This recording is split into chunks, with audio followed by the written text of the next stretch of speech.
please.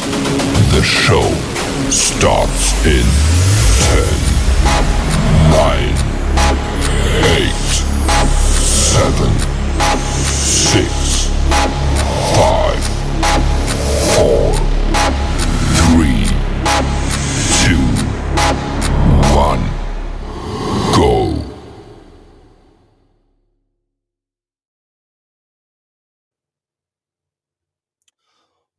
Welcome to the Here's the Thing podcast. I'm your host, Snoop Von Poop. I got an amazing guest today. Can't wait to talk to him. We're going to discuss some Chicago Bears football, the greatest team in the NFL. Before we start, I want to give a special shout out to Windy City Sports Cards. They're amazing. Give them a follow and a like and subscribe to them and show them a lot of love because they're amazing. They do tons of giveaways and give out so much and give back to the community, and they're just fantastic. My guest today, he's a Army veteran, a huge Chicago Bears fan, and the host of about 37 podcasts, I believe. Please welcome Ken the Bear fan. What's What's up, happening, my brother? man? What's up? Good to see you, man. Just another day in paradise. Yeah, thank you so much for being here today. And also, thank you so much for your service, man. I read you're an Army vet. Yeah, 26 years, retired. Wow. Wasn't the career I thought I was going to do when I was younger. It was a career I happened to do, and it led to some wonderful things. It was a tough career to do, but the payoff was worth it. Sure, sure. Now, are you from Illinois or Chicago area or? Yeah, born and raised in the Northwest Burbs in Wheeling, actually. So home of Red Solo Cup Company. Oh, Um, okay. yeah, they all come from Wheeling. So I grew up in Chicago. With been going to Bears games since the late '70s, early '80s. Um, so yeah, I mean, I was going to games in '85. Okay. So been to lots of Bears games, been to lots of Cubs games, Hawks games, you name it. That's awesome. I was born in Lake Forest, so I lived there. I moved to Arizona in '86. So sadly, I have never been to a Bears game, but the Bears have always been embedded in me since I was born. I was a fat baby, 10, 10, 5 when I was born, Wow. and they all thought I was going to be a football player. So it's like just the Bears was just pushed on me, and like some of my earliest memories was obviously the Super Bowl, '85, and Yeah. then we moved out here shortly after. So Yeah, I went to games in '85, and now I have my grandchild, born here. I'm in Florida now, so he's he's a flow kid, but he's all Bears. In fact, all his books, like his book on the ABCs is the Bears book. He's got Bears jerseys. He's got Hawks jerseys too. So yeah, we bring him up right. it's Chicago's such an amazing sports town. I've been to Cubs games, and there's nothing like seeing a game at Wrigley, man. It's like just there's like such an energy about it that you just can't replicate. It's different because it's a community baseball stadium. It's different than when you go to Comiskey, aka the Cellar, whatever they're calling it now, or you go to Milwaukee, or you go to these other parks where it's like massive seas of concrete around them. This you walk out of Wrigley, you walk across the street, you're at a bar, or you're at a store that has jerseys or whatever, and you've got apartments. I mean, I've been going to Cubs games since before lights. We used to walk through Oh yeah. Wrigleyville. You get off the L, you get off the red line. You're walking down the street, and you have people in their windows. No lights at Wrigley, right? It's a community ballpark. It's people park in people's garages. Wow. We used to pay for parking that way. We'd park in someone's garage. It's more so that atmosphere alone creates a different vibe and buzz than if you go to and I've been some good cool stadiums like going to a Dodgers game is kind of cool, but once again, it's a concrete all around it. It's not a neighborhood. It's not like you can walk out of Dodger Stadium, go grab a beer across the street Right. or anything. Yeah, you got to go a mile away to get one. To get anything. Yeah. So yeah, Wrigley has a different vibe. Soldier Field has a different vibe because the way it was on the lakefront with the tailgate, and you got the museum across the street and everything. Even I've been to lots of football games in lots of places. The only one that probably has a better vibe in a weird way is NOLA because you're so close to the quarter. And so you get out of a game in NOLA and you go straight to the quarter. Interesting. That's who we play this week. Yep. Yep. um So how did you get into podcasting? You host Ken and Ken in the morning and the House Hall Report and about what 30 other podcasts or No, something? well, yeah, I do. Those are my two that I host, and then I'm a panel member or guest weekly on Driving to the Top Productions. I'm on one of their shows called Open Mic on Tuesday nights, and then on Wednesday night, JB, who does a Lion show and comes on Ken and Ken often.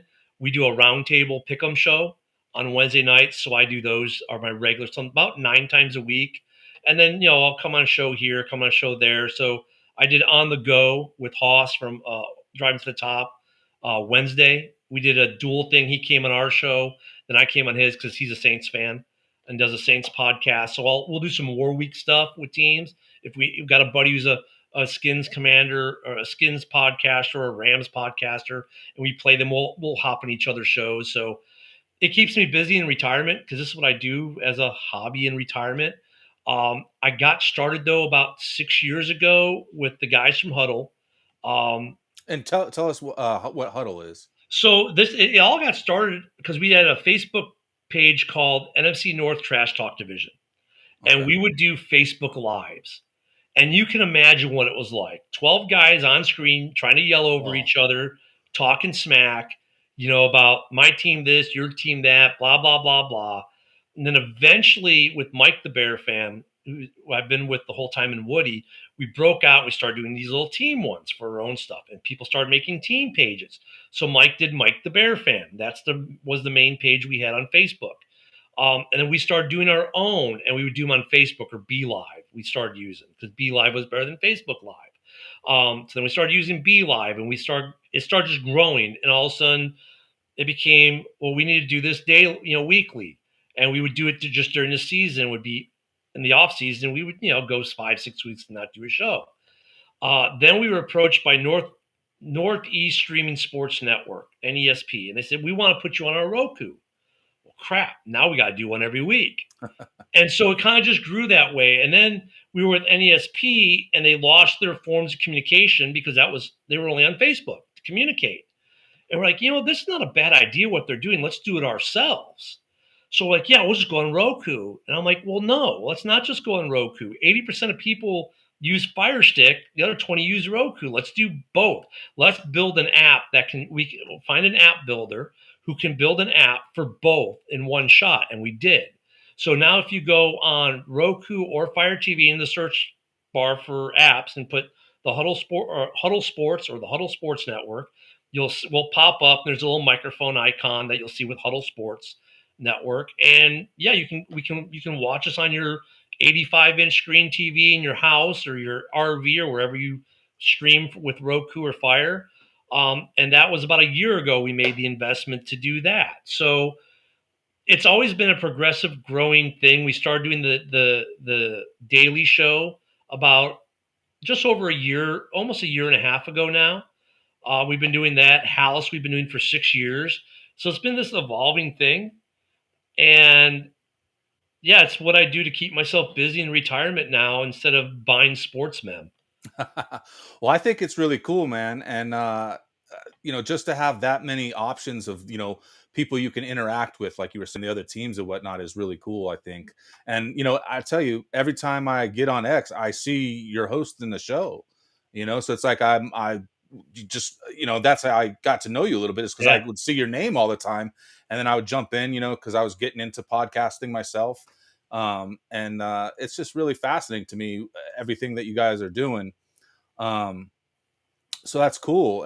What took you down to Florida? I know this is a little bit. I'm kind of jumping off Yeah, topic a little bit, but we jump all over. So the Army. oh, okay, My first duty assignment for the Army here was 2009. I was a company commander of a unit here, and I was like, okay, this place is actually kind of cool. So the Army moved me here. Like I was living in Jacksonville at the okay. time. I used to spend all my summers in St. Augustine Beach, just south. Yeah, great place. Yeah, Great place. beautiful. So, I was up in Doctor's Inlet is where I was living right by NAS Jacks, which the USO there was phenomenal. I'd get Jaguar tickets for like $10 a pop. It Yeah, cost me more to park my car at the stadium than it did to go right. in the stadium. So I was going to Jags games then. That was the year the Colts were like 14-0 or something like that. I was at the game where they beat them in Jacks. So like $10 for tickets. I got my whole unit We were doing an annual training at home station AT, and the Jags were playing the Bucks for preseason. They gave me 300 tickets for my unit, and I took my whole unit to a football game. That's So awesome. I was here, and then I PCSed out to Knox, but I knew I was going to come back, so I actually bought a house in Orlando, and I ended up PCSing to Orlando like I knew I would or thought I would. And I thought, okay, I'm going to retire here. And then with like 24 months, said, no, we're going to move you again. I said, well, look, if you don't keep me in Florida, I'm just going to refrat and go become a TPU and forego the active duty retirement. Like, whoa. Because it's just hard on the kids with the schools and everything else. Sure. Well, they found me a duty spot here in Pensacola that hadn't been filled in 6 years. So I came here to retire in Pensacola, and we got up here in the Pensacola area. So, well, we'll give it like 6 months. And if you don't like it, we'll go back to Orlando. We were here 30 days. We're like, yeah, we're never going back. Yeah. The only downfall about where I am in Florida is my closest professional anything is NOLA, Oh, wow. 3.5 hours away. Atlanta 6. My Mm. closest hockey games are either Nashville or Tampa for NHL, and that's like 6.5, 7 hours. I do have developmental league hockey here, which I just went to an Ice Flyers game. They're a lot of fun, but I don't get pro sports here, so I have to watch everything streaming off of an IPTV service that I use to watch Cubs games, Bulls, Hawks, whatever, Bears games. But the cool thing is, when I watch the Bears, I watch them on Channel 32 in Chicago. Yeah. So Yeah. that's pretty cool. That is exciting. Yeah, Ted, who hosts the Phone Booth podcast, and I do the live streams with them. He's out in Florida, and then I got some other friends out in Florida, and they're trying to convince me to get out there. And I tell you what, I would be there already, but I have to be near my mother right now. My mother and my grandmother are still kicking out here, so they That's need my common. help. And yeah, and so it's just like I don't want to miss out on spending time with them. The And nice thing about Florida is no personal income tax for state income tax. mhm. Our tax rate here, because the whole state's a tourist zone, but anywhere between 6.5 to 7% is your sales tax. But for me as a vet, because of my VA status, yeah, I don't pay for parking. I don't pay property tax. My license plate is free. My kids are gonna go to college for free, on the state because of my military service. They're very vet friendly. The big three states are Texas, Tennessee, and Florida. Florida probably has the best weather. That's why, and that's the weather down here. You can't beat it. Yeah. Housing costs weren't bad. Cost of living, some people say it's high here. I don't think so, but okay. I Well, don't I'll get tell you what, I was looking at moving to St. Augustine Beach, 2018, I want to say it was, and I was looking, and I could have gotten a 2-bedroom apartment off of A1A right there, yeah, for like I think it was 7 or 800, not bad. Yeah, St. right? Augustine's kind of a cool area because you're not really in Jax, you're not really in Orlando. You're like an hour and a half from either. You're like what, 3.5, 4 hours to Miami. To get from St. Augustine to Tampa, about 3 hours. I mean, that's a cool thing about being that. Like when I was in Orlando, it was great because I could go Jacksonville, Tampa was an hour, hour and a half. Jax is about 2 hours. Miami was 3. St. Augustine, an hour and a half. Yeah. Daytona, 45 minutes. I could go to Kennedy in 40 minutes, 45 minutes, Kennedy Space Center. That was kind of cool. Yeah, I miss those summers of sitting on the beach watching the launches. Yeah. That's awesome. Well, let's talk a little Bears, man. We got the New Orleans Saints this week, and I said it on your show the other day. What I say is 27-13. Something like that. Yeah. I was pretty close to that. I want to say you were pretty close as well. Um, like I don't even know where to start. Like, yeah, I love talking to people like you and like my buddy Haywood Jablomi, who hosts the Pick Us In podcast. Because you guys are such like stat nerds, is what I call them. You know what I mean? Like you guys know like the history, and you can say this happened on this date, and it's just like I don't know how you guys retain all the information. Like, Long life. like what? I mean, what's? Tell me about your favorite sports or Bears moment. Like, what's your favorite? That I was at or that I just saw on TV. I mean, it just overall could be on TV, could be in I person. I mean, mean, obviously the Super Bowl has got to be up yeah. there. I mean, but the favorite one I was at was '85 Monday Night Football, Bears Packers. I was at that game when Mm. Fridge scored his first touchdown. Oh wow, that's That kind of was neat. really cool. Yeah. Yeah. As far as Bears games go, I mean, obviously the Super Bowl in '85 is up there. actually an NFC Championship game against the Rams is definitely up there too because that's when Eric Dickerson was the guy, Oh and yeah. like we shut him down.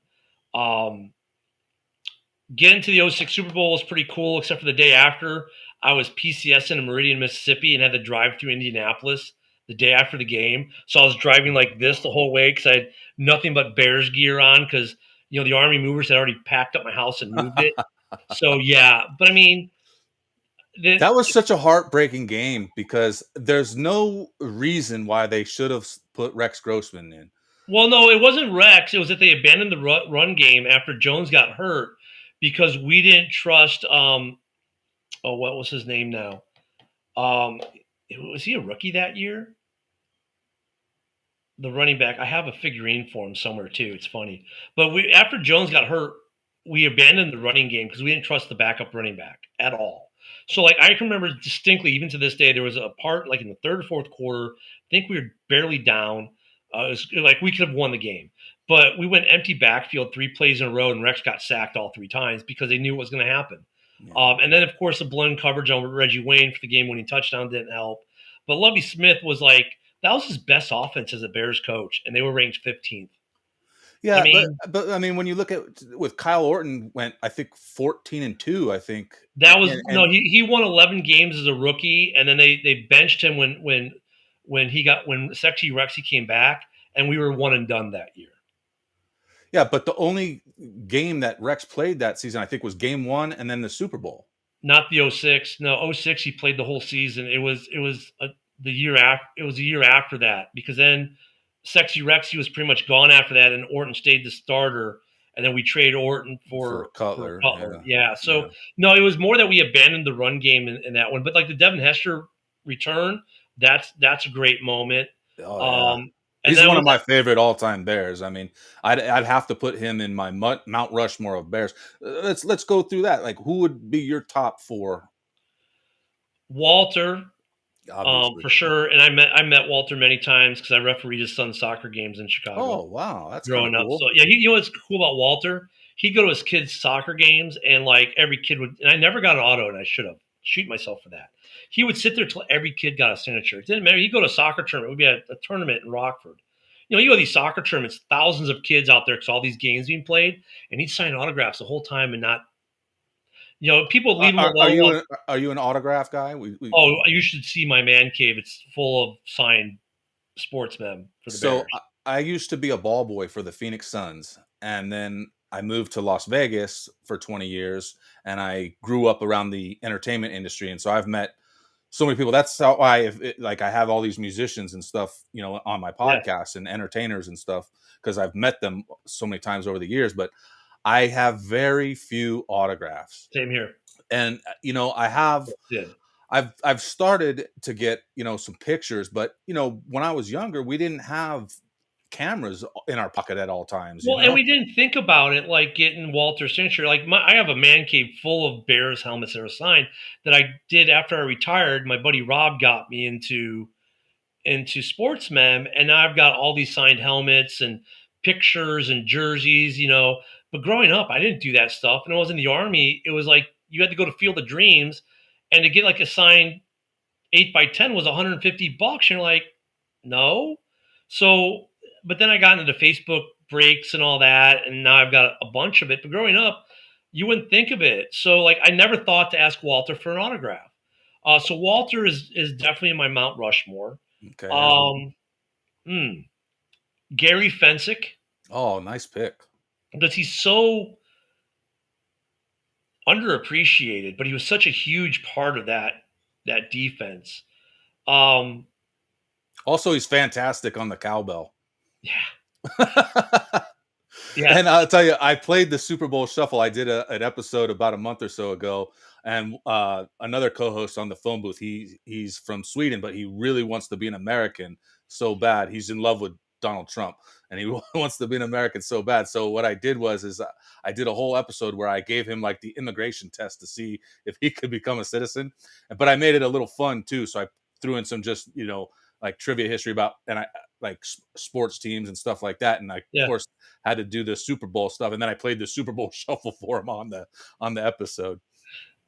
Yeah, Like, I mean, that thing was such a staple of my youth, man. Like, I remember I had the cassette tape for it, and I had the oh yeah, VHS and the tape. VHS. Yep, I had all that too. Now I have it on DVD, and Yeah, I just have it, on the hard drive now. yeah, that too.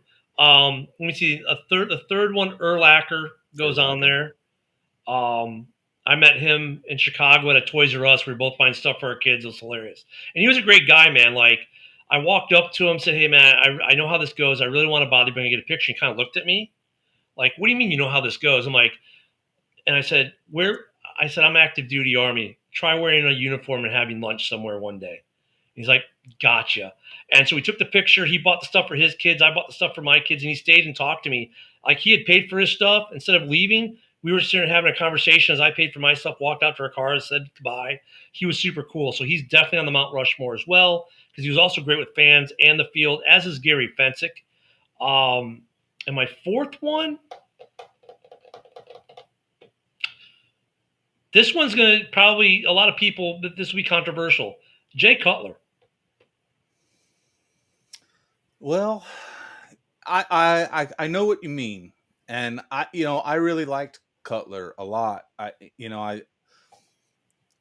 don't know if he just lacked the focus, maybe, or I don't know, He's but he Gen was a X, and it yeah. showed. Well, so am He, I. but I mean, so am I. But I mean, like, he's Gen X, and it showed. Like, he kind of like, whatever, dude. I'm just going to do my thing. But if you look at his numbers, especially after this Monday Night Football game, Yeah, and his Bateman numbers are phenomenal. are better. His numbers are better than a lot of guys in the Hall of Fame. They just didn't win. He didn't win a Super Bowl. And Yeah. 2010, the guy tears his knee up, and he says, "Put me in." And they're like, "No." He's like, "Well, I'm going to show you I can do it, and I'm going to ride the bike." And then people are like, "See, Cutler didn't want to play." Like, no, he was riding the bike to try to force him to put him in the game. The guy was a fighter. Yeah. He's everyone who was in the locker room has nothing but great things to ever say about him that was in the locker room with him. Whether it be Desmond I Clark, think Ryan I think he Urlacher. doesn't he have a podcast now, Cutler? He goes on one now and then, but he doesn't I thought he really. started his own. I thought. Maybe he did. I just like Cut. I mean, Yeah. he's a total Gen X dude. You're just like, all right. I just like him as a player. I thought he didn't get enough love as a Bear, and then after he left, a lot of Bears fans going, man, Cutler was actually pretty good. Yeah. Like, yeah, now you got it. Too bad you were giving him crap the whole time he was here and tried to say hey, he was terrible, blah blah blah. And now you're realizing he was actually really good. Yeah, he was a gunslinger. He came with gunslinger problems, but when you're down 3 touchdowns, of course the defense knows you're going to throw the ball. And yeah, of course he's going to throw picks because they know exactly what you're going to do. But those are fans being fans who aren't thinking that. They just think, I swear some fans don't live in a vacuum of football knowledge because it's not even deep knowledge. It's like in the fourth quarter, you're down 2 scores, you're not running the ball. Right. Defenses know you're not running the ball.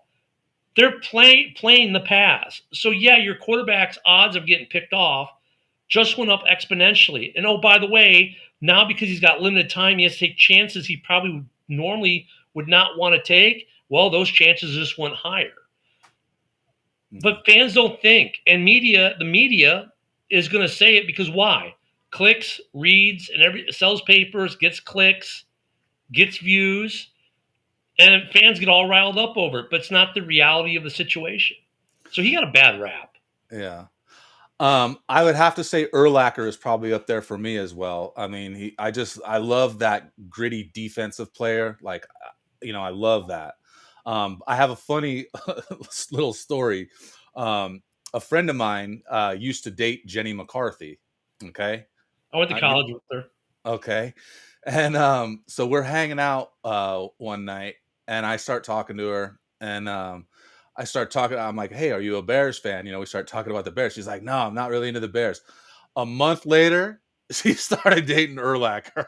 I was like, "Oh man!" I was like, I felt so bad. I was like, I hope I didn't plant the seed, and she broke up with my boy to go be with this guy. She went to Southern Illinois University in Carbondale, where I went, Mhm. and she worked at the American Tap as a waitress. I was at the bar next door. It was called Frankie's, and our beer gardens met in the back. And so, you know how it is if you work in a college bar industry, right? Everyone who works at the bars, we all know each other. Yeah. So I knew her for a good long while before she did the Playboy spread. And that's when she broke and she did the college campus Playboy thing. They came to SIU. In fact, 510 South Beverage was on the cover from SIU because we were the number one party school in the country at the time. So yeah, I knew her as a waitress at the American Tap in Carbondale. Did you know Both her bars, by the way, sister? are gone. Did you know her sister JoJo too? I don't remember if I knew her or not, to be honest. Yeah, we used to hang out with them, in Vegas. But yeah, that's awesome, man. Yeah, Urlacher belongs up. I mean, dude, you can make a case for all. You can make a case for Urlacher being on that Mount Rushmore. You can make it for Singletary, obviously Butkus, the whole mom helmet. Butkus. The only reason I don't put Butkus on mine is because it was before my time. I never got to see him play. I Right. mean, but you gotta recognize that dude took down like the whole state of Green Bay. There's that one famous photo. Yeah. You know what I mean? Got the Like, whole line.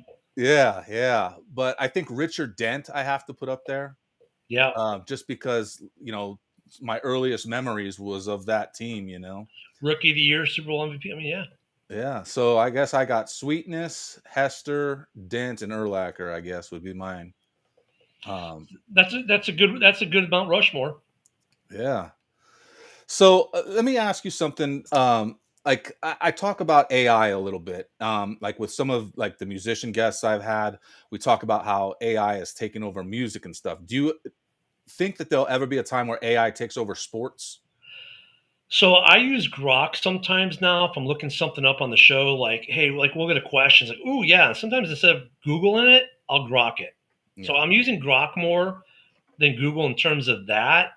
To find like, hey, who has the most sacks ever in NFL history? I'll Grok it. Sure. But with AWS and everyone being in analytics, I don't know. I mean, because the coaches know the analytics already. I don't know if AI is already a part of that.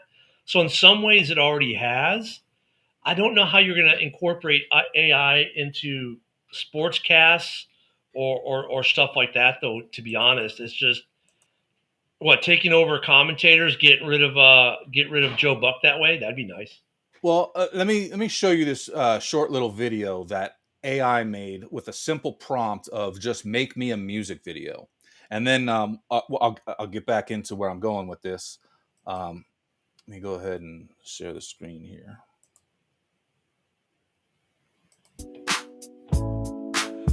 Yeah. Started on the strip where the dice roll hot. Desert in my veins, but I'm reppin' that sea life. Fedora tilt the back, sunglasses on tight. Poo-Tang in the building, yeah, we doing it right. Podcast every Tuesday, 6 p.m. we live. Phone booth productions got the realest to give. From Vegas to the Shy, I'm a double threat. Now one influencer, place on the street to the Shy. Niggas born, but the beers never die. From the strip to the Shy. Put my cities on the map, watch me fly from the strip to the Shy. From the strip to the Shy. Yeah. From the strip to the Shy, to the Shy. Snoop Vaughn ain't no stopping the wave. Have been enthusiast, that's the. You know what's great about that? We do use AI for ours. So the intro music for Ken and Ken and the intro for House Hall is all AI. And what's great about that is now we're not getting dinged for copyright. Right, and So- as is my intros, all AI as well. So in that terms, yes. I mean, in terms of podcasts, AI is huge because now we can create intros where we're not getting dinged for copyright. Because we even have a guy, my buddy Rob, who got me into Sportsman, then got me into X. He's in a band, and he used one of his own originals as his intro music for his video, and we were getting dinged by YouTube on copyright. It's like, dude, it's my music. I'm the band. I'm the bass player, and they still were dinging us. So, but with this stuff, no dings. Yeah.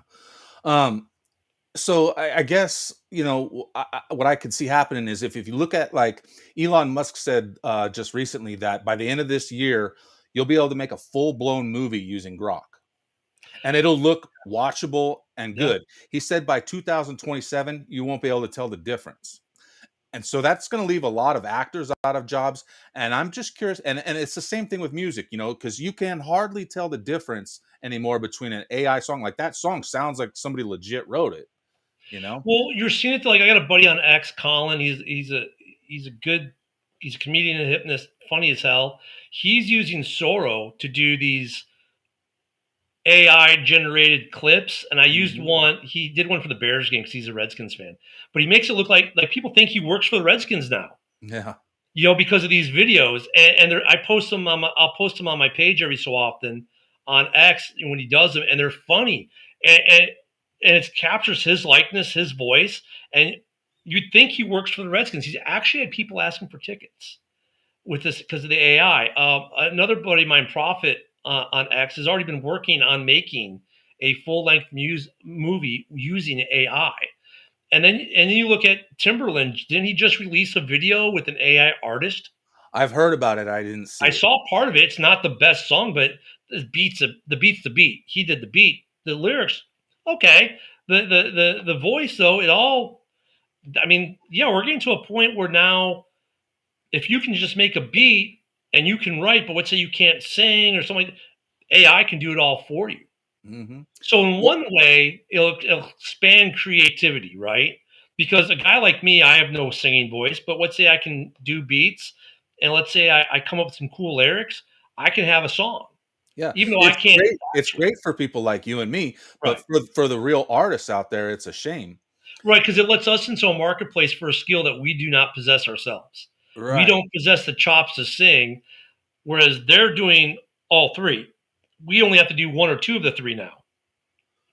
Because you can have the AI write the lyrics too. Yeah. If you look at like what they're doing with Sora right now is like I don't know if you follow Dr. Clown on X, but he's been posting a lot of like videos of Stephen Hawking in weird situations. I've seen a couple. Stephen Hawking and Albert Einstein and all. They had him in the half pipe the other day. Yeah, It was hilarious. Yeah. So I'm wondering if eventually that's going to come to sports where you could watch a sports game and you could watch say Dick Butkus play today. You know what I mean? Yeah. I mean, I could see people doing videos like that. I mean, for sure. I mean, that'd be pretty. Actually, it'd be kind of cool because, like, you know how we always have the LeBron Jordan argument. Yeah. Cool. We'll take them both at their height and put them one-on-one using AI. Yeah. And AI will decide. Where does it stop? Because I mean, eventually it'll be all just AIs playing each other. We'll be sitting back, and it'll look just like we're watching a Bears game today, but it'll be all AI. No, because you know what? I mean, because the thing that's great about sports as we watch it now, you get a guy that comes in the league that like Theo Benedict. AI would never know how to make Theo Benedict a good left tackle.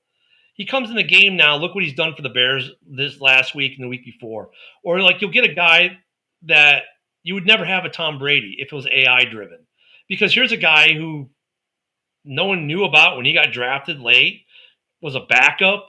No, and then look at boom, runs off 7 rings, right? I mean, that's the thing about sport. You got some unassuming guy that gets drafted in the 5th round becomes the GOAT. Or like some receiver that's in the 3rd round becomes the best ever. You don't get Jerry Rice because of AI. You don't get Peanut Tillman because of AI. You have to see it. They have to actually perform it on the field. I mean, they would be nice little side shows, maybe. Like you could do, what would happen if the 85 Bears played the 2000 Ravens? Okay, that would be fun.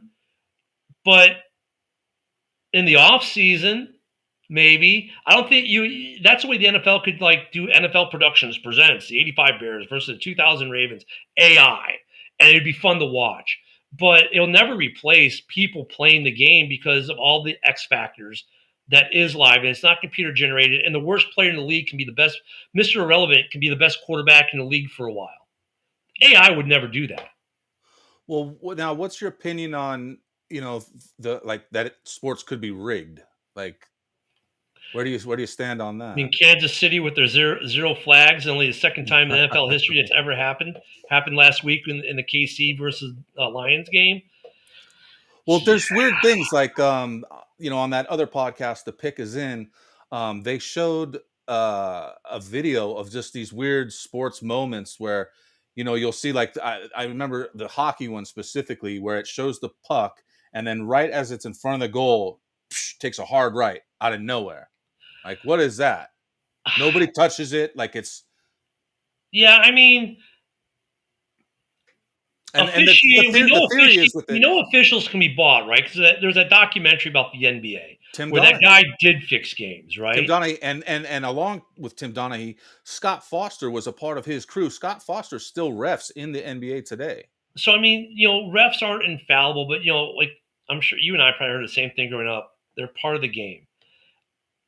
Could AI maybe be used in deciding if a call was legit or not? Is New York for the NFL using AI? If they are, they're not telling us.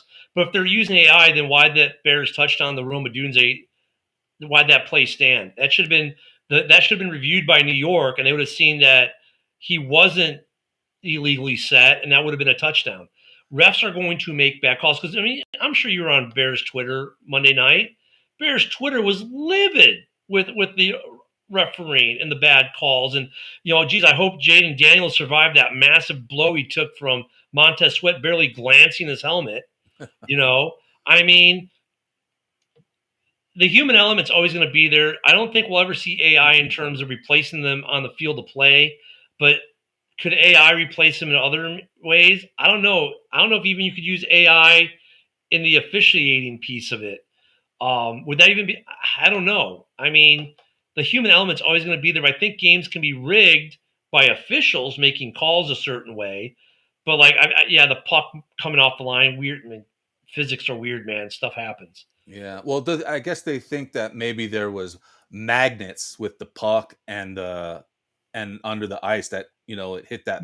I don't know, man. It's all conspiracy theory, Wouldn't that be interesting? I don't know how you'd make that one actually work, but well, and then I saw just the other day, just a couple days ago, I saw the sticky gloves and I forget, was it a Colts player or somebody caught the ball and then went to drop it and the ball stuck to his glove. They had to take his whole glove off and the glove was still stuck to the ball. So that was big back in like the 70s, the stick 'em, and you see guys, their hands would be dripping in it, and finally the NFL got rid of it. Now it's a violation, obviously, but guys are always looking for a way to get the ball to stick, receivers especially.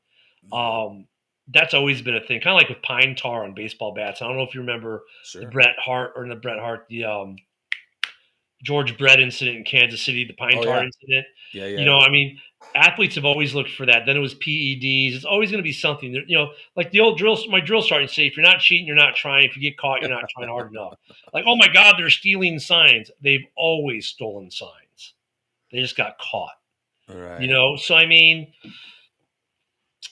can games be rigged? Does the NFL have a storyline? I don't know. I mean, it's fun to talk about on a podcast because it gives us content, but the reality of it, I don't know. Well, it's the other co-hosts, they give me a lot of shit because I'm into sports, and they're just like, oh, that shit's rigged.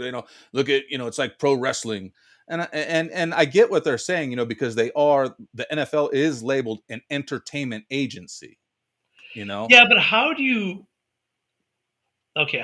fix it like a block, for instance? Like, okay, the Cody Parkey double doink. How do you script that? Yeah, I know. The Eagles defensive player gets just enough of a fingertip on it to make it double doink and miss. How do you some of these catches, you can't script it. I mean, these plays, like the touchdown in Arizona 2 weeks ago for the Titans. How do you script that? Yeah, I mean, I've heard with the NBA, like they do things like they'll give certain calls to certain players. Like, let's say LeBron had You breathe on him, it's a foul. I mean, it's like the Pat Mahomes argument. Okay, fine. Yeah. But you can't script everything. Sure. You can't script the way the puck is going to go off the guy's stick. You can't. There are certain things you just can't. Okay, so how does Vegas get the line so right then? Analytics, probabilities. Okay, but like before AI, like I mean these and let's be honest, who was setting the lines usually prior to that? The mafia, like yeah, but I mean, but that's what I'm saying. They're using probability and statistics. Before AI and AWS, they were doing it manually. They had some geeks in a back room crunching numbers about what the probability factors are, and that's how they would set the lines. I mean, Vegas is if you notice, they've changed the way betting is. They've made it it used to be more simplistic. Now Mhm. it's very complex for a reason because they were losing too much because the probability factors got better. Um, they're wrong a lot on the lines though too though. I mean, look every week and when we watch some of these games, oh, that's an upset, and you're thinking that wasn't an upset. Oh, Vegas lost money. That's why it's an upset. But as a fan or someone who watches a lot, you knew that this team would be better than X, or that hey, this injury meant more, or this substitution meant more than what the geeks who make the probability factors figured out. Vegas loses its ass a lot. Yeah. Yeah. They say, bet the dogs. They win 70% of the time. Yeah. Because think about 70% of NFL games are one score games. Yeah. And you go back to when the Vikings won that 11 games by 11 one score games one year, and next year they lost like 7. That's how the NFL is, man. It's one call. It's one guy makes a play here, one guy doesn't make a play, one guy makes a catch one day versus a drop another day. Yeah. Well, let's shift a little bit and talk about the Bears for a few more minutes, and then we'll get into some other stuff. But Yep. right now, I think we're 3-2, right? Yep, 3-2. Where do you see us finishing the season? So before the season, I looked at us at anywhere from 8 to 10. Okay. Would be my range. I had us at 2-2 coming into the bye. I didn't have us going 2-2 the way we did. Like I had us beating the Vikings week 1, losing to the Lions week 2, beating the Raiders, and then losing to Washington. Or I mean, not Washington. I mean, and then Vegas. I had higher than what they played. That was a close game as I thought it would be. Just I didn't think Vegas record wise would be so bad as they have been. So look at the next 5 or the before Monday. So the next 4 plus Monday. I said the Bears really, if we go 5-0 or 4-1, we're good. We're going to hit that 8 to 10 window and be a playoff contender. If we went 3-2, we go 3-2. So if we go 2-2 the next 4, it's like, oh, okay, we're still in it. But if we went 1-4 or 2-3, we're cooked. We're not a playoff team. Yeah. I thought that DC, that the Redskins would be the challenge of that 5-game stretch. Well, they're a little banged up, well, just that would be, but that would just be a more challenging game because they are a legit good, somewhat good team. They overachieved last year, but they brought in quality players after they overachieved, so that's why they haven't really dropped much. And you can look at Denver overachieved last year. They did the same thing. They brought in some better quality players to backfill some of these little one-year wonder guys they had. But I knew that'd be a good game with Jaden Daniels, and it was a good game. This week we get the Saints, who are deceptively not as bad as people think, even though they're 1-5. Right. But they have a good defense. They have a solid defense. Their offense with Rattler, and don't think there's not drama there because Rattler got benched for Caleb in college. And oh, by the way, our defensive coordinator, this was the team that fired him as a head coach. So if the Bears win this week, cool. Now we're 4-2. We could be in first place, depending on what the division does. As you look at some of these other games, you're looking okay. Until last night, you were going, well, Cincinnati, totally winnable game. No Joe Burrow, no problem. Yeah. And then it turned into the NFL Senior Bowl last night. Flacco, man, just lit it up. I know, he smoked me on fantasy last night. That's the other thing about that Romo Dunze play from last week. Killed me. I lost my fantasy because of that. I didn't even need the touchdown. I just needed the catch. Yeah. No, it killed me. I literally lost by 0.7 points. Well, that and Josh Allen killed me for fantasy this week. But yeah, I mean, so that's a game we can still win. And Baltimore was a game before the season. I was like, yeah, it doesn't look so good. Now I'm like, yeah, we got this game. So I see the Bears really, if you look at us every week, progressively getting better. And the big difference last year, what was our linebacking core last night or on Monday? Edmonds and Edwards. Yeah. First time we've had that duo back there again this season. And who was back at the nickel? Tell me. Spidey was back. So now we've got, and those guys haven't played at all this season. So now we've got our nickel corner back. We've got our other linebacker back, which means Sewell isn't playing full time. And the run defense, minus a few Jaden Daniels scampers, we shut their run game down. Yeah. Bill had some carries, but nothing major. Like, we shut their run game down. The run defense was already better.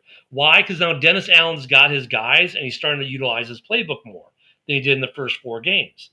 Offensively, this offense has gotten better. We were ranked 4th in the NFL in pass protection going into Monday Night Football.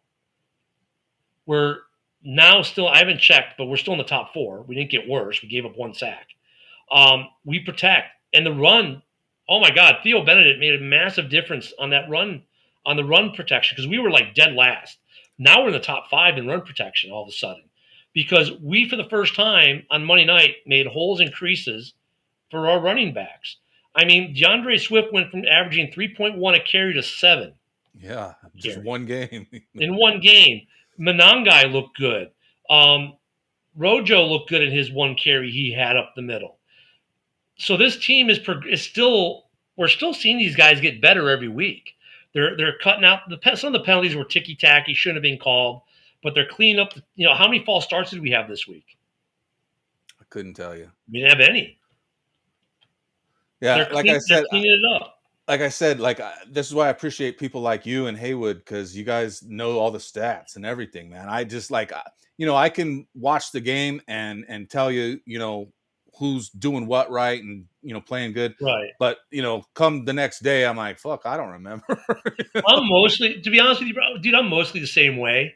But because we do the daily show, I kind of retain maybe a little bit more than I normally would. But because I'm still bad with player names. Yeah, you know what I mean? I can be completely brain farty on player names. But it's just one of those things. But then I'll remember certain things, that I shouldn't. But yeah, But the Bears, like, if you look at what we're doing, they're getting increasingly better.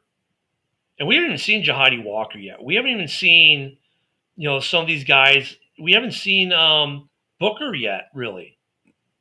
I mean, we got some, Kyler Gordon came back. Look at the difference he made. Spidey's back. Look at, you ask Detroit Lions fans how important the nickel corner is. That's the guy who stops the run. Yeah. Well, we're missing Johnson too, right? Jalen's out, and the guy we got, I'll find his name real quick. We got him from Minnesota's practice squad. That's where he was last year, and he's actually been pretty. He's gotten burned on a few plays, but he's got 2 picks. I mean, he's actually been very serviceable for us. Yeah, he has gotten beaten a couple times, but he's actually been pretty decent. I would really like to see Brisker get that dog back in him. I know it's been tough coming back from his injury. He just doesn't seem like the same player, but I mean, he was such a stud before he got hurt, I think he still is, though. He is. It's just did he have a pick the other night? I think he had a pick. Yeah, he did. Yeah, Brisker did. Yeah, he did. And he's hitting a little differently because he had to retrain his entire body because of the concussion last year. He said he had to retrain his entire nervous system. Nahshon Wright, that's who's in there right now, and he's been good. And Tyreek Stevenson's been balling. You know what? I'll tell you something. Tyreek Stevenson, I was ready to give up on him after that shit last season in DC. I was at that game. Were you? In that end zone. Oh. I mean, that must have been just brutal. It was, but at the same time, it was amazing. I mean, dude, who's ever been to how many people have been to a game on a Hail Mary victory or loss? Yeah. It's such a rarity. Like, Bears fans, Skins fans alike, we were all in shock. We tailgated for another hour or 2 after the game, and everyone was still in shock. What a great finish. But even though, the Tony the fan thing, he was making the play. People don't talk about how the whole pile as he went up got pushed forward, and that's why it went off the top of his fingers and went back versus going down. As he was getting pushed, what's your body do? Yeah. He's getting pushed from the back. So, I mean, there was a lot of things there, but dude, he was a second-year player. Yeah. But he's really stepped up since then. Mm-hmm. I was ready to write him off like, oh, screw this guy. He's not, his headspace isn't right, but he's really been balling. Do you see what he does every play? I swear, like him and Peanut must be on the phone. Every play he's involved in, he's punching or ripping. Every play. I mean, if you look at the Cowboys game, he got started. What was his name for the Cowboys? Running the ball, and he just said, "Nope, mine, thank you." Literally took the ball out of his arms there wasn't an interception, it wasn't a fumble. He straight stole the ball out of his hands and said, "Bye-bye." Yeah. That's, I just, like I said earlier, man, I just love our defense every year. It finds a way to be respectable. A lot of fans, Woody complains about this. Mike, the Bear fan Mike, all the guys that I do this stuff with, we're not getting to the quarterback. Bear fan Mike, we need an edge. We need an edge. We need to trade for an edge. We need an edge. Edge. Well, first off, Dio is playing pretty good. Sweat's not getting sacks, but both these guys are creating pressure. So I asked them, well, would you rather have a 2.8 turnovers a game or 2.8 sacks? Yeah, that's just it. Is we're getting picks and making plays. Yeah, I'll take the picks because look, we had a sack in Monday night, and what the Commanders do the very next play, 13 yards, first down. Yeah, but you get a pick, they ain't getting the ball back. There's no first down. It's ours. Yeah. So you say we're 8 to 10 wins, and do you think 10 wins could take the division? Yeah, I said 8 to 10 wins at the beginning of the year. I think 10 wins, 10, 11 wins could take the division. I think I think you need 9 to 10, probably 10 to get in the playoffs in the NFC. The North is a tough division. We're the only dude from top to bottom. Only division in the NFC where everyone's got a winning record for the second year in a row at this point. Mm-hmm. Remember, the Bears were 4-2 last year, and then the wheels fell off. Yep. 10-game losing streak. After week 6, the NFC North was the only division in football with a winning record, where everyone had a winning record. It's that way again. The difference between first place and last place in the North, one game. One game, yeah. But let's since I don't get on this podcast, I pretty much keep it to music, comedy, sports, and stuff. I don't get to talk a lot of politics, but I wanted to talk to you a little bit just because, I see your posts a lot, on X, and you talk a lot, and so I mean, are we on the right path as a nation right now? Policy-wise, yes. People-wise, no. Does that make sense? Yeah. So my thing right now is that, our president is just bad at picking the right people to work for him. Well, no, he's got the right people. I think he's got the right people. Like Kristi Noem, she's great for Homeland Security. Because you know what I really like? I've been in leadership my whole, my career was in leadership. I've been in command. I've taught leadership. She's not one of those who sits in the ivory tower and gives out directives.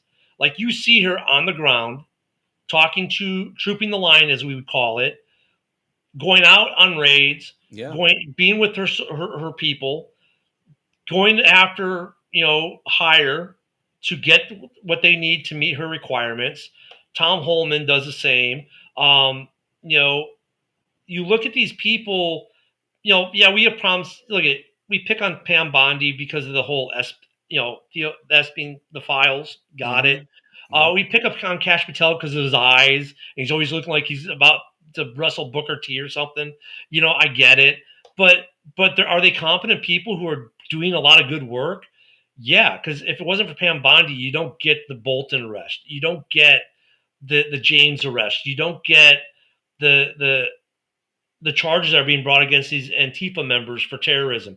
If it's not for Kash Patel, you're not getting some of these other things. They do a lot of stuff that we don't see. Sure. And Trump's the kind of guy, like, if you don't perform, he don't have time for you. He'll straight fire you. I don't care who you are. and he showed it last term. So I think he's got the right people, and he doesn't care about how the media portrays him. He's like, I don't care if you think the guy's the biggest piece of crap on the planet. He's good at what he does. Does he give bad sound bites? Yeah, but I don't care because the work is good. Right. Are you a Q follower or believer? Q? QAnon? Oh, I don't mess with any of that stuff. No. Well, it's interesting, some of the stuff that they Q talked about, some of those things are happening right now. There's been some Q proofs recently, like with the indictment of Bolton and Comey. But is anything going to come from these indictments, do you think? Because it seems like nothing ever happens when. I think yes. In this case, yes. Here's the difference between when the Dems tried to play lawfare and when Trump is actually bringing charges. Alita James, where does she get her grand jury indictment at? And one of the most liberal. They changed laws to get it. When she indicted him, yes, but when Trump goes to get the indictment, when the DOJ goes after her, where do they get the indictment from? One of the most liberal areas in the country indicted her. With Bolton, where do they get where do they get the same thing?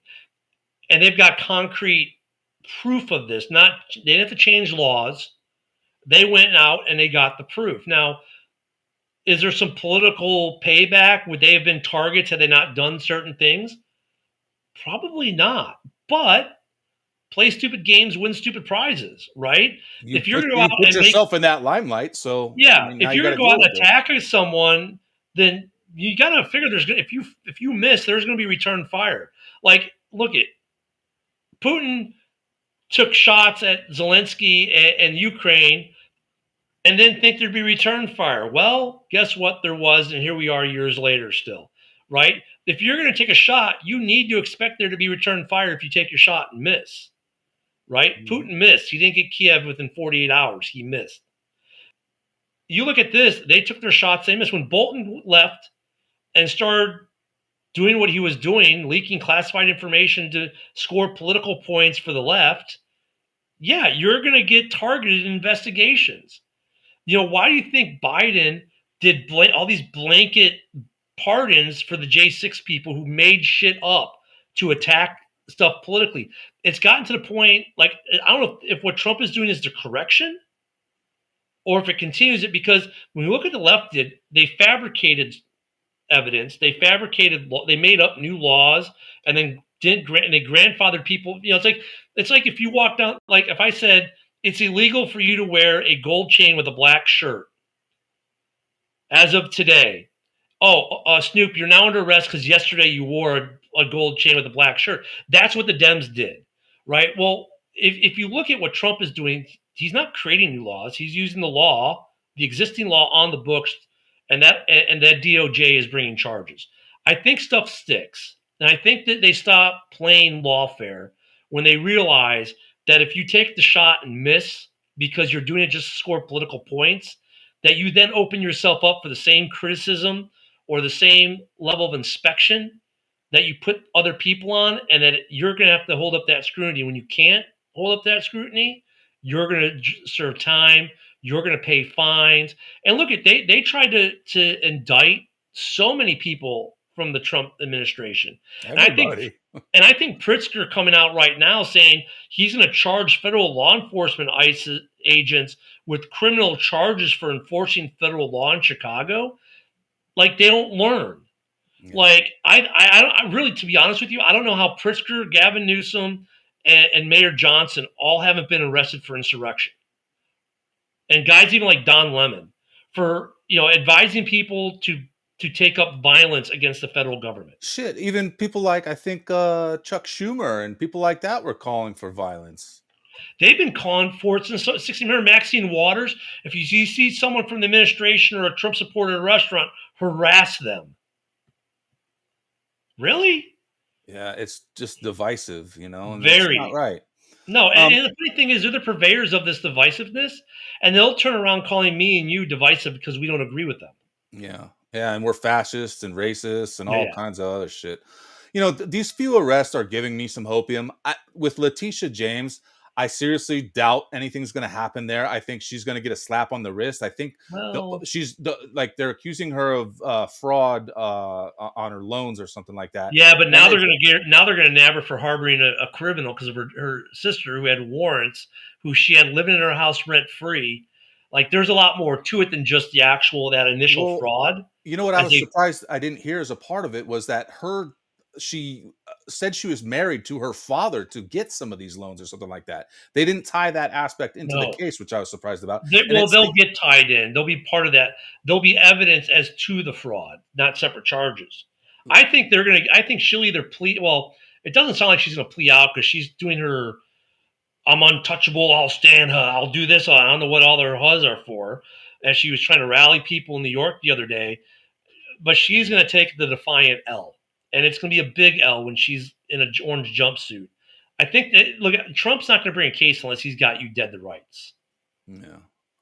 You think we'll see Schiff arrested next? He got a pardon, a blanket pardon. It's going to be hard. Yeah, but if it's written by the auto pen, which is a whole nother aspect. Never in the history of the United States has a pardon been overturned, and I don't know the ramifications of that with the auto pen. And I mean, first you'd have to fight that whole fight and go to the Supreme Court, and then you'd have to talk about criminal charges for Biden and his administration. That's an ugliness right there. I don't think Trump wants to pursue because it would do more harm than good. Would it appease some of the people in the political base? Sure, it would.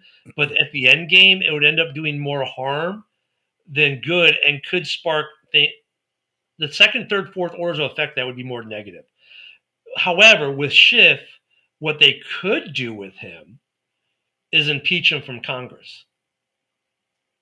Well, that's somewhat of a win, I guess. I think that's the route you would go. You wouldn't seek jail time. Fine, you've been pardoned. That doesn't mean we can't remove you from the Senate. Yeah. So that's what's interesting to me is that they blame Trump for everything that they are doing themselves. And I was talking to my roommate about this last night because she can't stand Trump. And I understand why she feels that way because she listens to these mainstream media talking points. And that's what she was spitting out to me was verbatim the same exact words that they were using. And I'm like, you got to stop watching the news. Like, they're lying to you. Well, like older millennials in a fight right now on X with some guy who's like, all he said, like all the people in Congress support Israel are on the payroll, blah, blah, blah. And older millennials like, no, they're not. He's like, well, you need to go to Google and tell me they're not. It's like, dude, you're making the argument that they are. Show me that they are. That's how this works. No, it's not. You have to show me they're not. No, you're making the claim.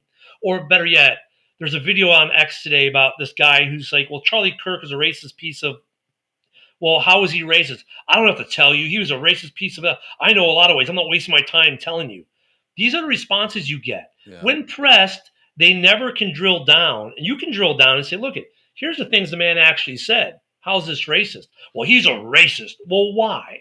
I don't have to waste my time explaining to you. You should know. You should go Google it yourself, blah, blah, blah. It's like, no. Make the claim, back it up. And they can't because these sheep, and that's what they are at this point. Because, look, if we were two Democrats and we were on a podcast saying, Trump said air is good. We should ban air. We should not breathe it. They would frickin' do it. Yeah. Because there's no critical thinking. These guys, they take the soundbite off CNN or MSNBC or from Henry Sison or JoJo or any of these people, and they run with it like it's the gospel. They don't do their own check on learning. They don't use their own brains to even see if logically A plus B does equal C, but they're being told A plus B is Z. Like, wait a minute, there's a bunch of letters that happened before that. Mm-hmm. So they also don't take into consideration, like those people that you just mentioned, they're paid for by the liberals. Oh, or they'll say, well, yeah, but I saw this video where he said processing, they don't have processing power. Did you watch the whole video? And then they know the guy, so then they'll always say, well, yeah, I watched the whole video. Well, if you watch the whole video and you're still saying this, then I can only conclude that you're a moron. Yeah. Well, it's similar to the whole inject bleach comment thing, that everybody tried to run with. And like, I was talking to a friend of mine one time and I'm like, well, did you watch the whole video and listen to what he said? Because he never said inject bleach. Right. And then, so I played the video for her and she's like, holy shit, you're right. And I'm like, well, thank you. You Well, know, if you let's go even more common. More today, the shutdown. You know what the Democrats remind me of, and I posted this on a comment to Ted Cruz today, actually, because he posted about the shutdown. I said, look, and that's what I said. I said, you know what the Democratic Party is? They're a modern day computer virus. You know why? Because the old the day they infect they create a crisis that never existed, i.e., infected your computer with a virus. Then they tell you you're the only ones they can fix it if you give them all the money they want, i.e., buy my cleaning service and I'll clean your computer. And then after they've cleaned your computer, they'll come back and do it again later and get even. Oh, now you need the update.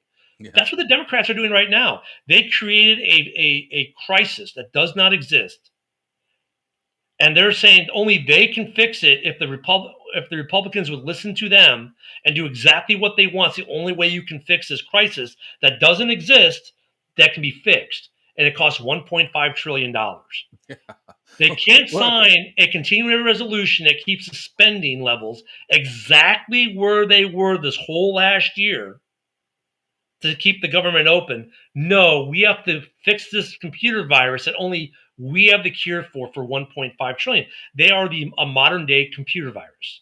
And you know what's funny? All these little talking heads like Sison and JoJo and MSNBC and all these people. I don't call him Sison, call him Sisson because it sounds Yeah, more sissy like. yes, yeah. I mean, however you say his name, Sissy Boy, Soy I Boy. stopped following him just I 'cause, don't follow him at all. like I said, Um, I can't engage with those people anymore. Like I did it in the beginning, and it got me my impressions to get monetized and but they whatnot. don't pass the common sense test. But you know what I found out from my own mentality and psyche is just like I don't want to talk to these people or engage with them, because it just leads to divisiveness and combativeness. And it's like I'm trying to be a positive person and just like, I don't mind talking politics as we're doing right now. I don't mind, but it's just like I'll I don't want to fight with someone about it. I don't want to I'll argue. post. You know what I do with those guys? I post my remark, and then I don't listen to any of the responses. I just whatever. Yeah. Like AOC said something. I commented on her. I said, "Hey, are you getting enough drinkable air today?" And then I just ignore every comment that comes under it. Well, I mean, I'll look and I won't respond to any of them. I guess I'll look if there's a good one. I might that is worthy of me going back into the fray, right? And look at I've got a guy who follows me on X. Like it was one of those things I posted on something, and he's not like you or I, right? But he's more of a moderate Dem. Like and we started conversing on X, and we follow each other. In fact, I convinced him to get his blue check, and we'll comment on each other's stuff, but then that leads into DM conversations that are actually really good. Yeah, so Mateos, if you're watching, Mateos, if I'm saying it right, he's a good dude. He's a left-leaning guy, but he's a good dude, and we get good comments. So there are some of them that I'll engage with because they'll actually have open dialogue. But most of these guys are mindless drones, regurgitating talking points. Yeah. And when you bring up the logic test and it fails, now you're a racist, fascist, bigot, xenophobe, misogynist. Whatever. Yeah, you're man. I love the one today. It was Gunther, I think, posted it.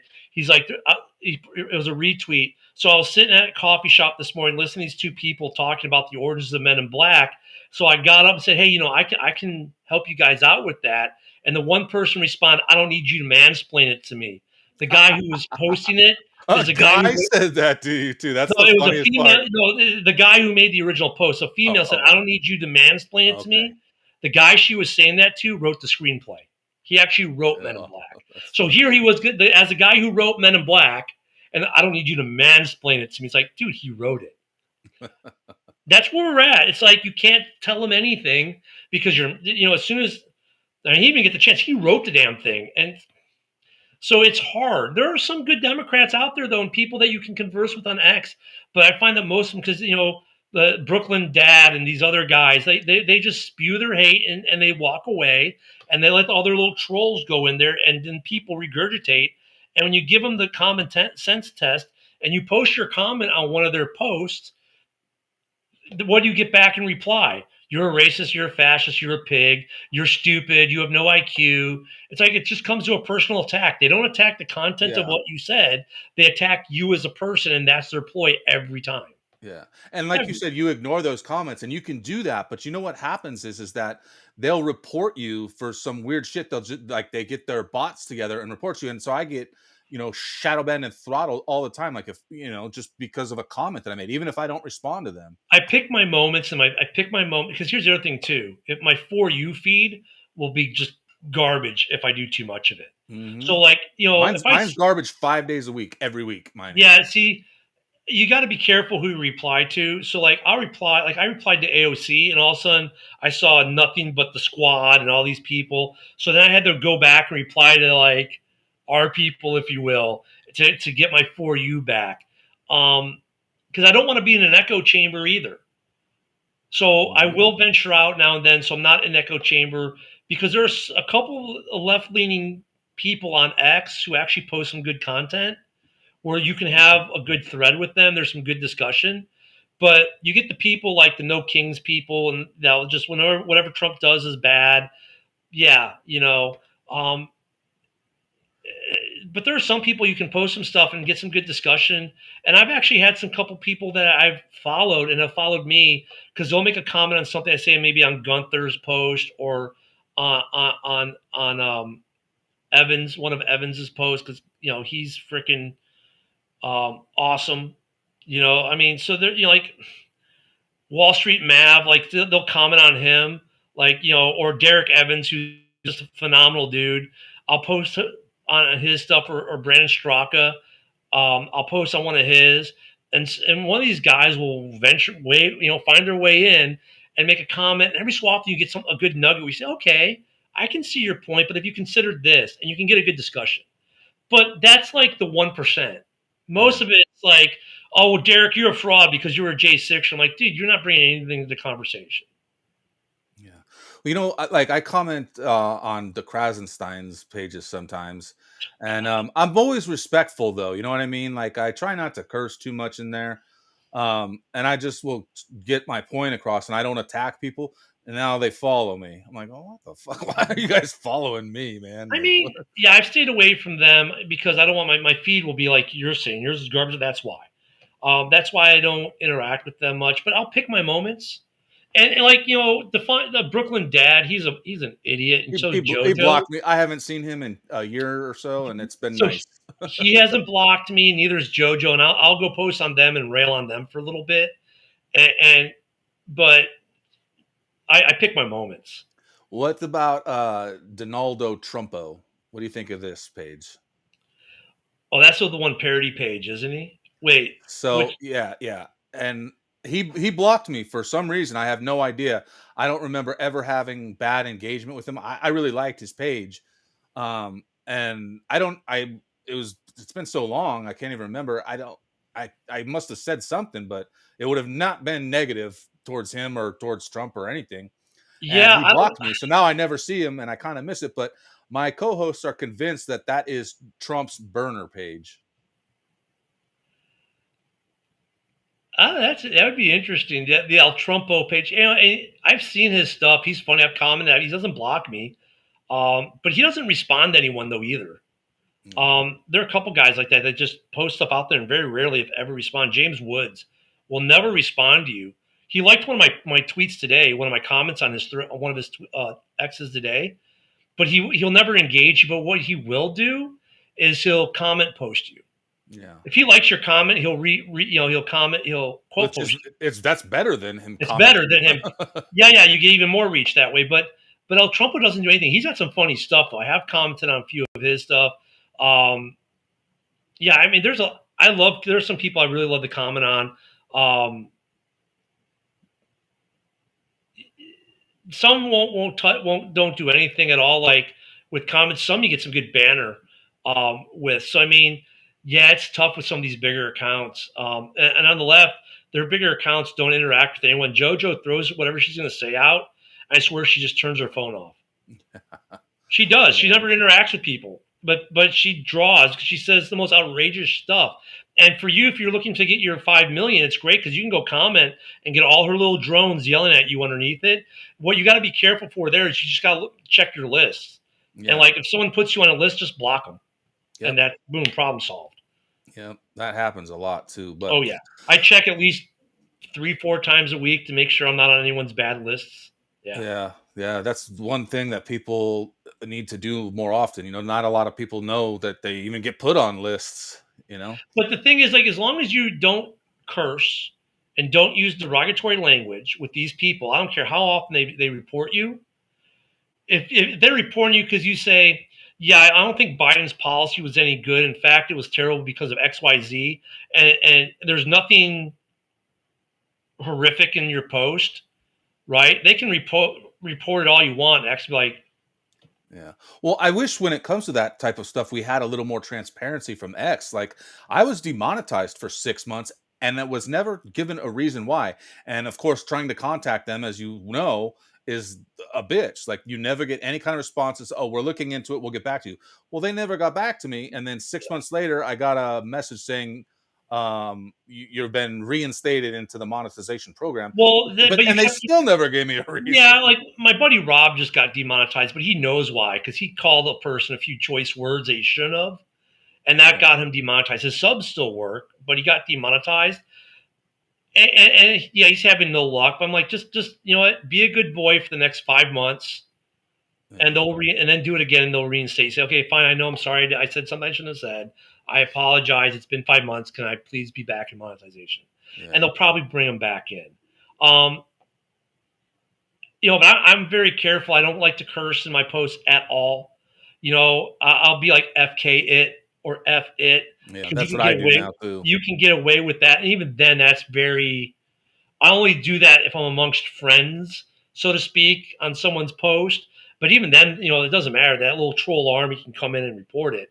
But yeah, you've got to kind of. I don't want to say keep it professional, but you've got to keep it. You got to watch your language sometimes and the way you say things, because they're not going to demonetize you because of your view. They're going to demonetize you because you're saying something that they will say, yeah, that's racist, Yeah. or yeah, that fits that category. Yeah, okay. You got to be careful sometimes in the way you condemn people, or condemn things. That's just it. And you can't call a person directly. Well, you're a bleeping bleep bleep bleep. Right. Dude, they're going to demonetize you. But if you say, yeah, the guy who killed Charlie Kirk is a crap stain on this earth, you're going to go away with that. But if you say other things about him and use derogatory language, more derogatory language, like, yeah, they're gonna ban you. You got to be careful. I think another thing that killed me for a long time is that for about the first year that I was on X, I used to put the poop emoji in every single comment or post. That was like my signature, And then my reach was shit, so I stopped using it. My reach is shit right now. You know why? Podcasts. I swear that's what it is. I've been trying to figure it out for a year because when we post live, my shows are all live that I do. So I'm doing live streams every time, but it shows up as an x.com link. Because sometimes it doesn't show the video box, it just shows the link. And I think we get dinged for that. But that's also because we're on legacy software, that X hasn't upgraded the software since they bought the platform. I think that's part of it. That's something that's got to change with the algo. But my reach, what am I at right now? As of this second, I am at 8715 for followers. And I'll post something and get 40 to 100 impressions. And I look at, I do the wait 2 to 3 to 4 hours a post thing. And my reach is just terrible more times than not. And I'm posting good stuff. I know I am. Right? I know I am because like certain people will post the exact same thing and on a smaller account get much better reach without doing anything.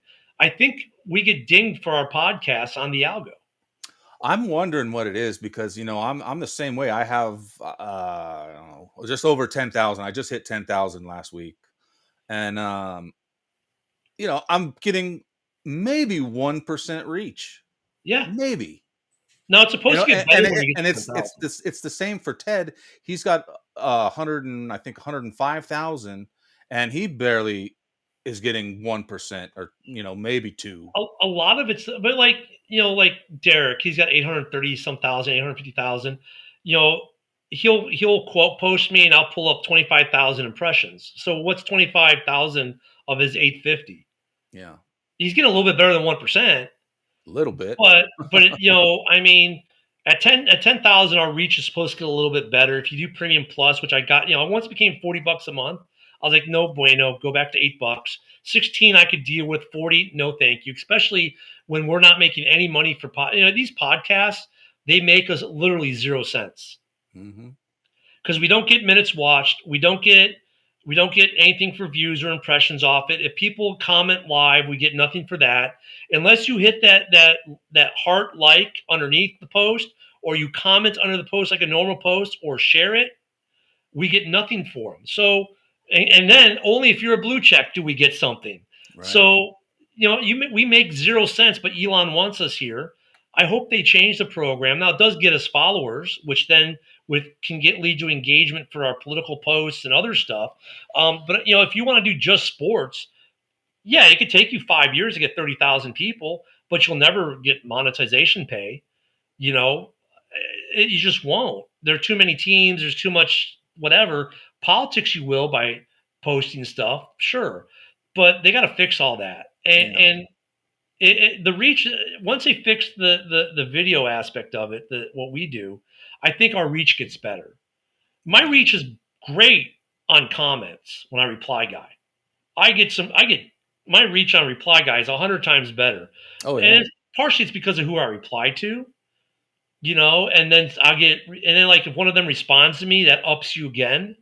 So, I get, that's a weird thing. I get phenomenal reach on reply guy, but on personal posts that I post to my wall, unless I get retweeted by like someone like Derek or Rothsmith. Well, that's just like Ted helps me a lot when he reposts my stuff. That helps my reach quite a bit. But like yesterday, I had a post. I don't know if you're a Kiss fan, but Ace Frehley passed away yesterday, Oh, and so I made a post about it just at the right time, and I had 47 reposts, and I barely got 13,000 impressions. yeah, Which is good for me. it's good. But I take that as a win too. Yeah, that's good for me. But you would think, with over 10,000 followers and 47 reposts, you would think that would get a little bit more. Like, I did one on my wall that wasn't like, now I'm getting like 142. I got one from yesterday. It was 18K because Derek reposted it. That was a Who's John Fetterman post. But like, okay, the post I did right before that, which is a political cartoon, 79 impressions. I've gotten some good ones where I'll get like 2,000, 1,500, but I hover around the 100 to 200 range. Yep, same If here. it's 200, that was good, but like, here's one I did, and it was 1,000, and that's like, I'm like, wow, that's actually good. And I should be doing that on almost every post. Yeah. And I'm just not. And it's like, so there's something wrong with the algo, but yeah, I mean, I don't know. And they're good. I know that the content's there is what it needs to be, because if I post that same thing, like I did a Grok video on Mayor Johnson saying that I'm a clown and a criminal and destroying Chicago. It got retweeted by Derek, 25,000 impressions, a crap load of likes and retweets. When I posted it to my wall by itself, 76 impressions. I posted as a comment, he retweets it, it blows up. I was telling you, I can't remember if it was in the stream or before the stream when we were talking, that I used to do the Golden Poop Awards. Yeah. And one of the first people I did was Antonio Brown, and he shared it. So I saw that. Yeah. It hit almost 200,000. And so that was pretty nice. But I don't engage with AB as much as I used to. Yeah, I'm convinced that's not even him. It's him. Well, some of the things. It's him, or it's one of his guys. Because sometimes you can tell. I think it's one of his guys. But sometimes it's one of his guys. Yeah, but sometimes it is legit him, because when he does some of the things. But yeah, some of it. But he goes off the rails a little too much for me sometimes. Even though he's hilarious, but I don't engage with that account nearly as much as I used to. Yeah. Well, we got to wrap this up here, man. Go ahead and promote your podcast again, for the people. Because I definitely want to help you get some traffic to your podcast. Because, like I said, it's pretty cool what you guys are doing, especially with the Huddle Sports Network thing. Which I'm definitely going to download the app as soon as we're done here. Because that's cool. I'd like to talk to Ted about us doing something like that. So you might have to direct me. Yeah, well, we'll talk. When I break it down, you may change your mind, but yeah. Um, but no, you can catch me, like my name says, at Ken the Bear Fan on X. You can catch all my podcasts there every Monday through Friday from 10 a.m. Central to 11 Central. We do the Ken and Ken in the morning show. It's football centric. Even though my other co-host, I'm a Bears fan, he's a Packers fan, Oh, and Joe, who's always there every day, he's a Raiders fan. We got some guys from other fan bases. So we try to talk about football in general, not be NFC North centric, anything like that. On Wednesday night for the Bears, though, you can catch me on House Hall Report at 7 p.m. Central.